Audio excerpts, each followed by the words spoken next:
I just found my old Pokemon collection and I can't wait to start a new game on this Pokemon Crystal. Let's go ahead and pick our starter and then start exploring the world of Pokemon.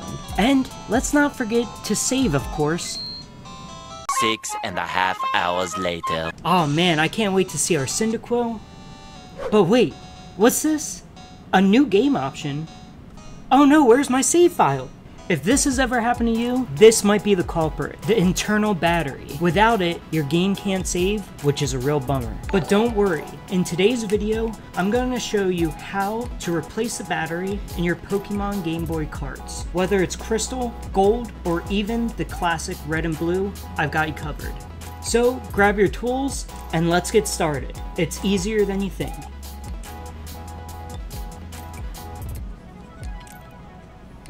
So the first step here is to remove this plastic casing. To do that, on the back we can see this very unique screw. You can try to get it off with a flathead, but I would highly recommend getting the Gameboy screwdriver. I got mine off Amazon, it was on sale at the time, and it was around $6. Next up, we have these replacement batteries, the CR2025s. Make sure you get the ones with the little clamps like this, because that's what we're going to be soldering onto the board.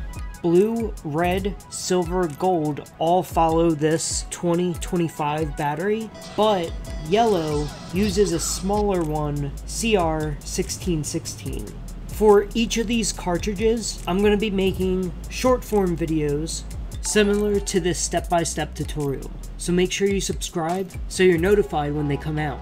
And lastly, we need our soldering kit. If you don't have much experience with soldering, don't worry, I'll walk you through the steps. If you don't have a soldering kit, I've seen people just be able to kind of wiggle the battery off the board, but that could cause damage, so I highly recommend using the soldering kit. Alright, now that we have all of our tools, let's go ahead and get started. We can go ahead and take this back screw off. This is the only thing holding the two pieces of plastic together. And you can see just how unique this screw really is. Now that we have the screw out, the top plastic should be able to just slide back a little bit. And here's our circuit board. We're going to be soldering these two top areas where the battery's connected. One thing we do want to pay attention to here is what direction the battery is facing, so you can see the negative signs pointing towards me.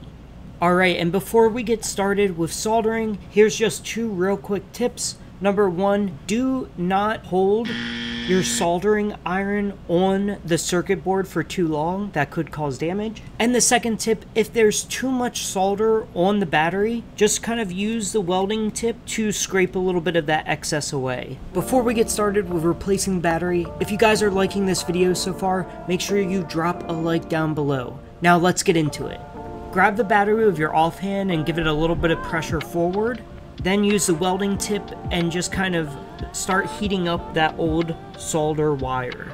When soldering, make sure you use the side of the tip and don't be afraid to move the circuit board around to get the right angle. And it should pop right off. And there we go, little zoom in on the battery and now close up of the circuit board. Nice, so now the replacement battery is basically going to go into the same spot with the negative side facing us again. And if we take this a little bit closer, you can see on the circuit board, they actually have the positive and negative sign as well. So make sure your negative lines up with the circuit board negative. So now I have my soldering wire and my iron heated. I can just go ahead and start soldering the battery back to the board. My first try, I was having a little bit of difficulty, but what I noticed was I was getting some balling on the end of my soldering tip. So what I did was just kind of smoothed it out, and that kind of got it to connect properly. The second one went a lot smoother, and now I was just trying to kind of smooth out the soldering wire a little bit. As you can see, not my best soldering job, but hopefully this will do. Now it's time to put the cart back together. We'll start with the back plastic, place the circuit board inside, and the top piece of plastic will slide right in on the rail, like so. Once we have this ready, we can go ahead and put the screw back in.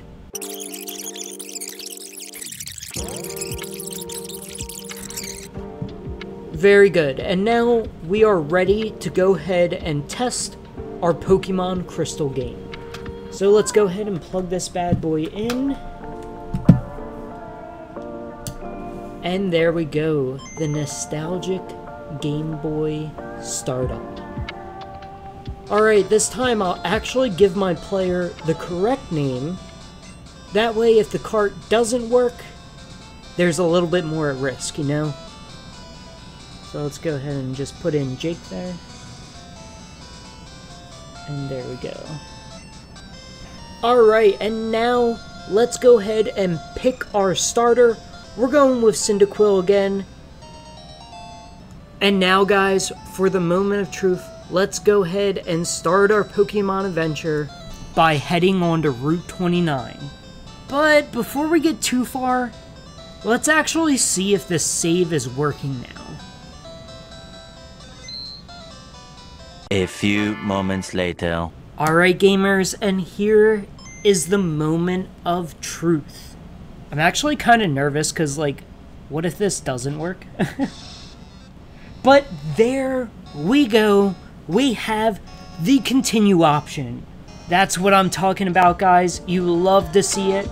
So far, we've replaced the batteries in Pokemon Crystal. The fix for Pokemon Gold followed the same steps as Crystal. Soldering the old battery off, replacing it with a CR 2025, reassembling the cart, starting a new game, saving, and repowering the device on. Red and blue all use that CR 2025 battery, and we also tackled yellow, which uses the CR 1616 battery. While replacing these batteries, we've encountered some unique situations. For example, Pokemon Silver showed up with a continue option, but it turned out the save file was corrupted. And surprisingly, the older games like Blue and Red still had functioning batteries. Alright gamers, now it is time for Pokemon Red. Let's go ahead and start this bad boy up. And look at that, a continue option. I actually don't know when this is from, but look, we have 4 badges right now. Let's go ahead and jump into the game. And that's kind of funny, for Pokemon Red, we have a Blastoise. Now let's get into Pokemon Blue and see if we need to replace the battery or not.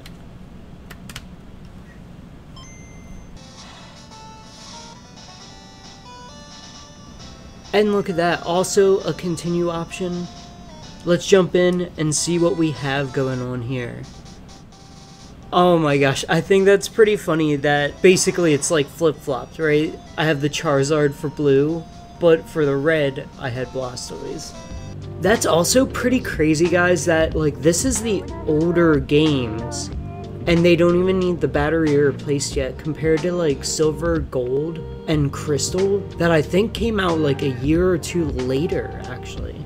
It's always good to check the type of battery your game needs before starting, and remember, a corrupted save file might still show up as continue, but won't load properly.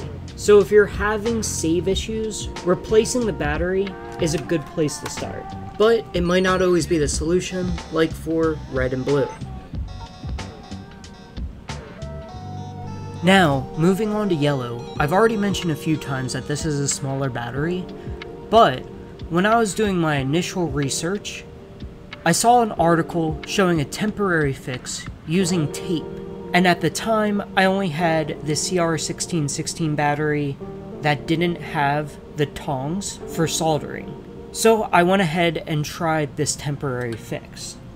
Again, this guide was the one that said you can remove the battery without soldering, but I didn't want to damage my game at all, so I went ahead and soldered it off anyway, but I still applied the tape and secured it. Reassembling the cartridge and plugging it in, I quickly found out that this temporary fix did not work for me.